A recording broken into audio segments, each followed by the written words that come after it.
everyone. Thank you for taking the time out of your day to be here. I'm delighted to be here today to talk about crafting an effective developer roadmap.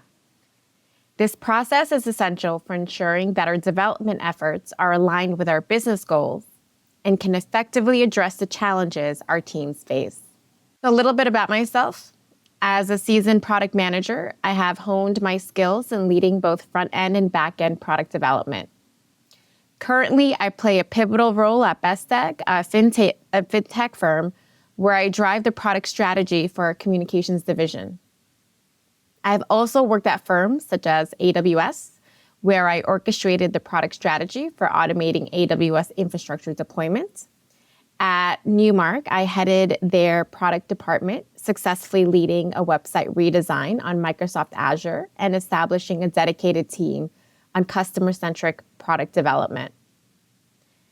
I also worked at Moody's, where I was head of deploying cloud data lakes on the AWS tech stack, enhancing ETL processes and data analytics capabilities. I'm also committed to fostering innovation. I actively serve as a board member, providing strategic direction and technical acumen to enhance the growth trajectory of a company by the name of YieldWings digital platform. We have a jam-packed agenda, so let's get started. We'll start by understanding the fundamental importance of roadmaps. A roadmap serves as a strategic guide that outlines the direction and priorities for our development efforts.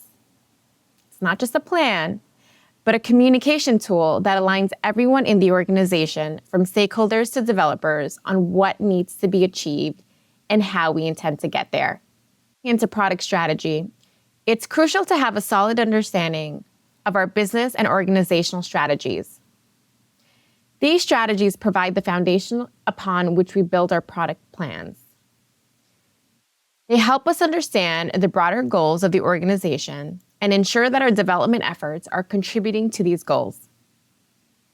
Let me give you a concrete example. Suppose our company's overarching strategy is to increase revenue by 20% over the next year. For our product strategy, this means we need to align our development efforts with these revenue-focused goals. We might prioritize building features that improve cross-sell, upsell, like showing customers premium plans, or help with renewal probabilities. By aligning our product strategy with the company's revenue goals, we ensure that every piece of code written and every feature developed is a step towards achieving these broader business objectives. This alignment not only helps in achieving our revenue targets, but also ensures that our development efforts are recognized as valuable contributions to the company's success. Concepts to life. Let's take a practical case study. Our case study today focuses on a significant challenge a made-up company has been facing.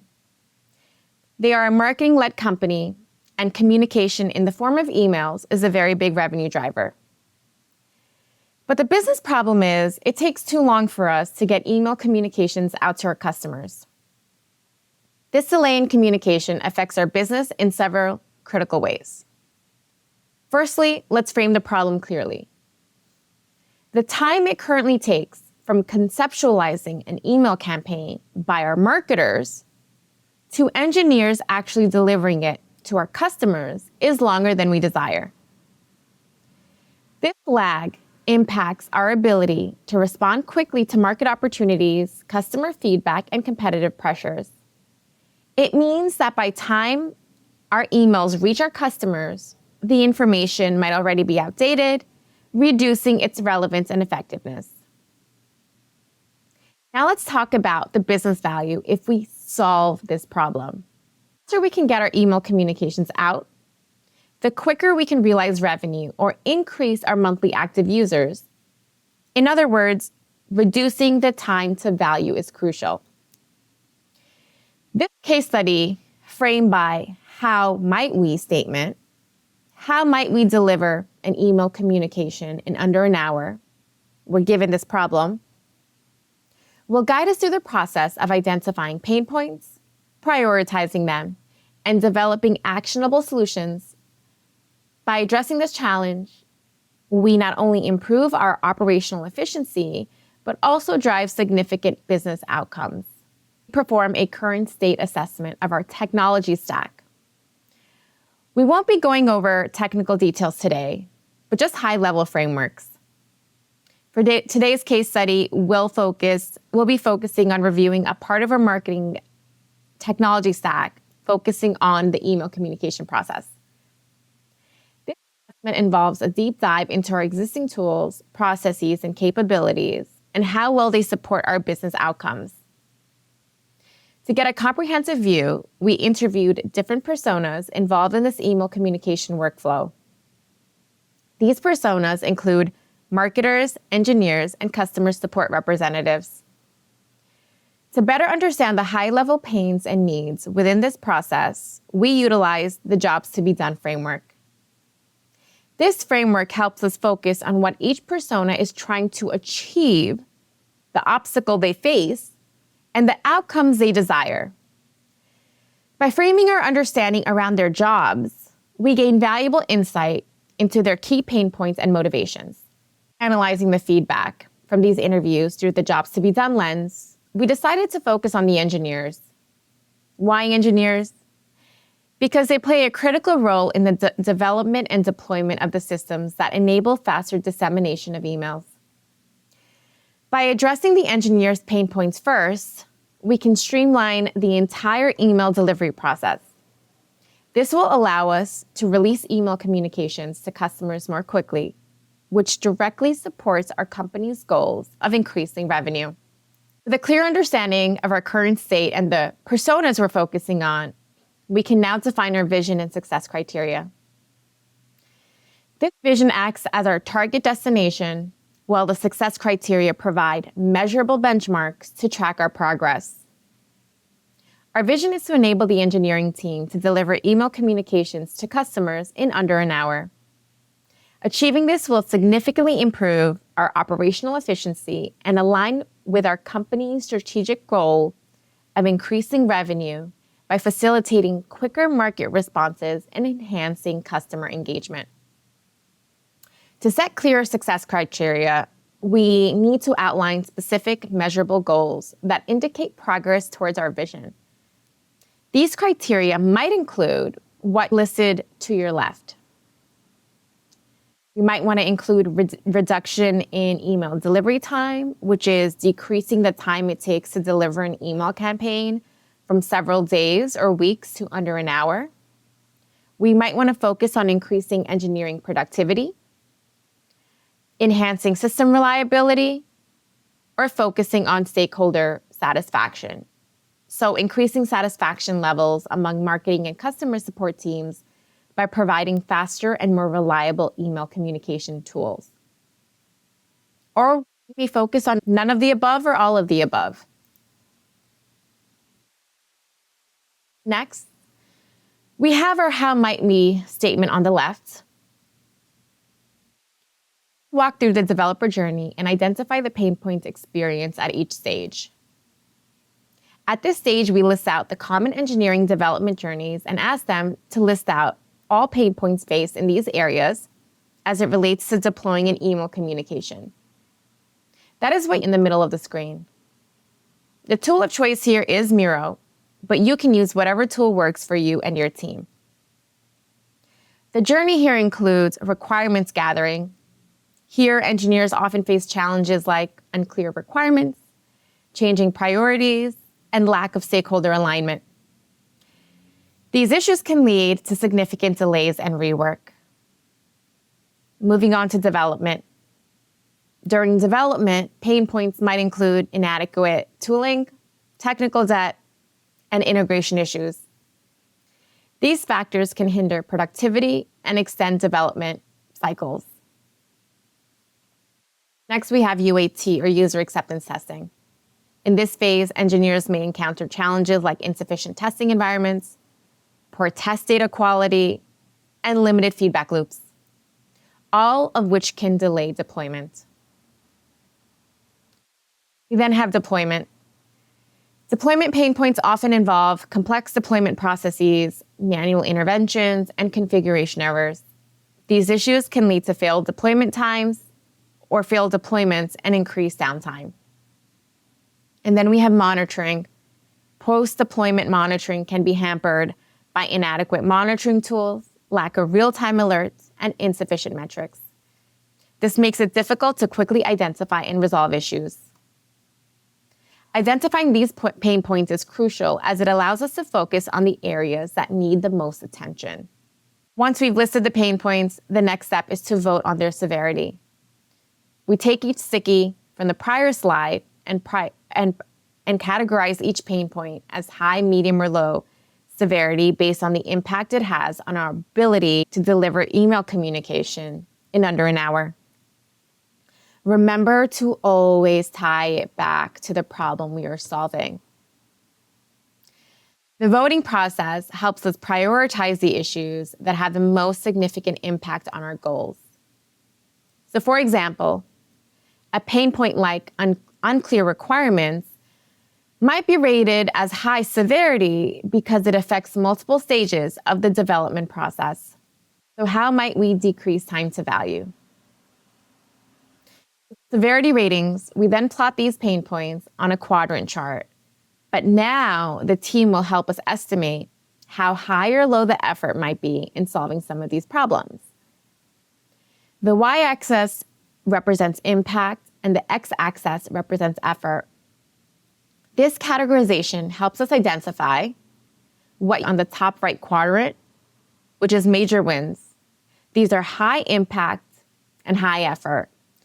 These are critical issues that require significant investment, but will greatly benefit the project.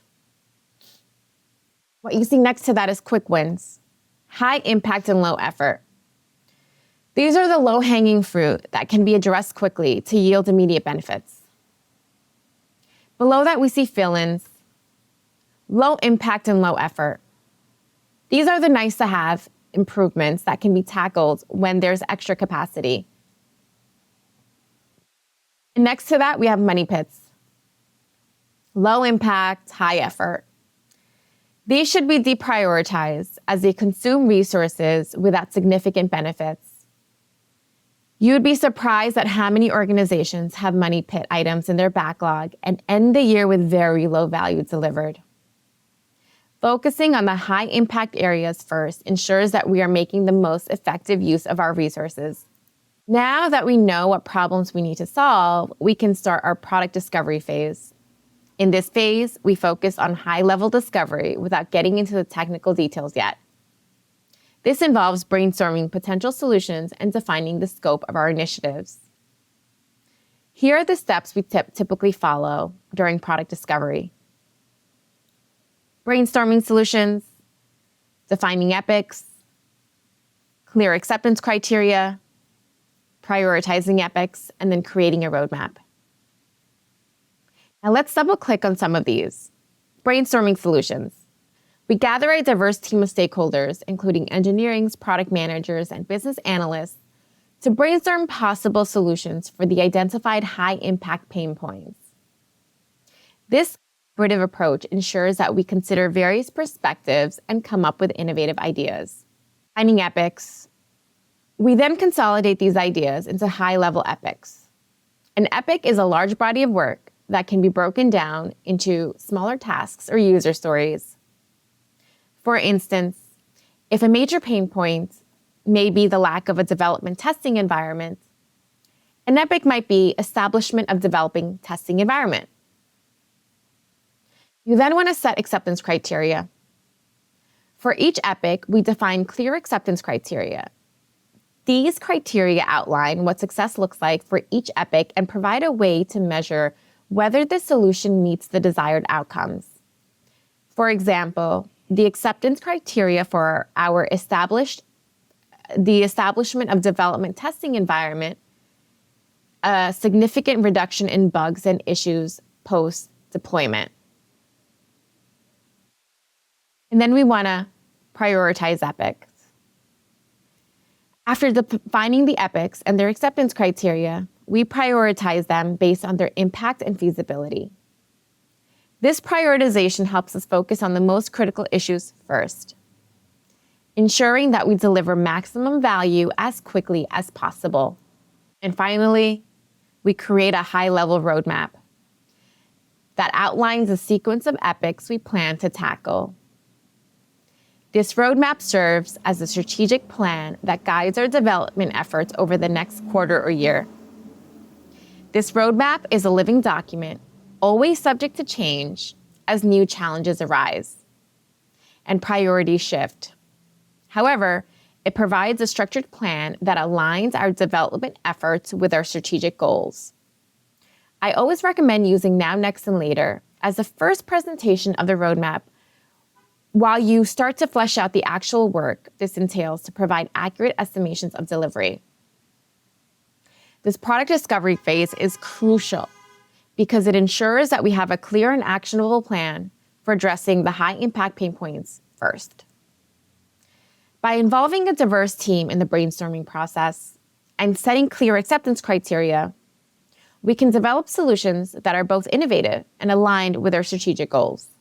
Once our plan is finalized, the product manager can collaborate with the engineers to further refine the work details. Initially, we may focus on the minimal viable product or MVP version of the plan, ensuring it effectively addresses the problems and aligns with our business goals.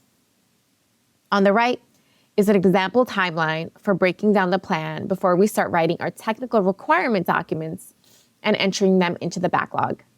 From roadmap to backlog. Finally, the product manager translates these roadmap items into detailed product requirement documents. These documents are then used to create user stories that populate our backlog. This ensures that development team has a clear, prioritized list of tasks to work on. This process ensures that every user story is aligned with the overall strategic goals and addresses the critical pain points identified earlier. To summarize, we've explored the journey from identifying pain points to creating a detailed developer roadmap. By focusing on the most critical challenges first and developing actionable solutions, we can ensure that our development efforts are aligned with our business goals and deliver the maximum impact. This structured approach helps us navigate the complexities of software development and continuously improve our processes and outcomes. Thank you for your attention. I hope this session has provided you with valuable insights into creating an effective developer roadmap.